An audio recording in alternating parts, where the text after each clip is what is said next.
So when we have two equations and two unknowns, that's called a system of linear equations. So we may have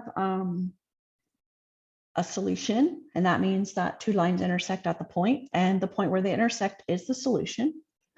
There may be no solution. That means if the parallel lines are,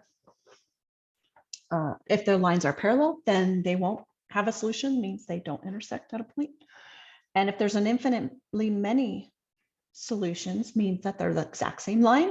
So that must satisfy one of the two equations. So the way I do these is I just start by adding the two together. Negative x plus x goes to 0.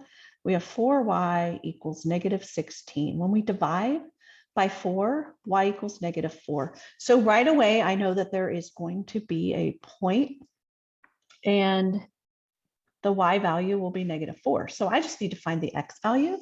And I can do that by plugging into one of the equations that's given. So if I have x plus 2y equals negative 8, I can plug in negative 4 for y and find out what x is. So 2 times negative 4 is negative 8. And if I add 8 to both sides, x is equal to 0. So I'll go ahead and type in that point, x is 0. And then I go on to the next problem where I add the two equations together, and negative x plus x is 0. 3y minus 3y is 0. If I subtract 9 from both sides here, I get negative 9 plus negative 9 is negative 18. And this is 0 equals negative 18. And that is like never going to happen. So this becomes the system has no solutions. So we'll just do one more real quick. Again, we start by just adding them, but guess what? I think I would rather get my x and y on the left and my number on the right. So I'm going to subtract y from this one. And when I add them, do you see how I get 0, 0, 0? 0 equals 0, which is always true.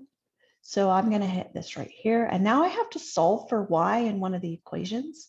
I'm going to take the second one. If I just subtract 4, I get 2x minus 4. So it has to solve it has to satisfy the equation 2x minus 4. And then I look at the second problem and I have a negative 6x. That goes to 0. Negative 3 plus negative 3 is negative 6. So x is equal to 1.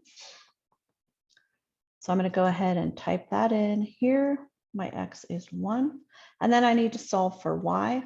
So I'll just type it into the second one. 3x plus my y is 1 has to equal negative 3. Subtract 1 from both sides. Negative 3x equals negative 4. Divide by negative 3 and you get x equals a, whoopsies. What? Okay, wait a minute. I plugged in my 1 for y, which is not going to work. We're supposed to plug it in for x. So let's try that again. So we have negative 3 times 1 plus y equals negative 3. So I'm going to add 3 and y equals 0. Well, that's convenient. That's a lot like the other one where our missing our missing variable was equal to 0. Anyway, that's the end of the lesson. Thank you for watching.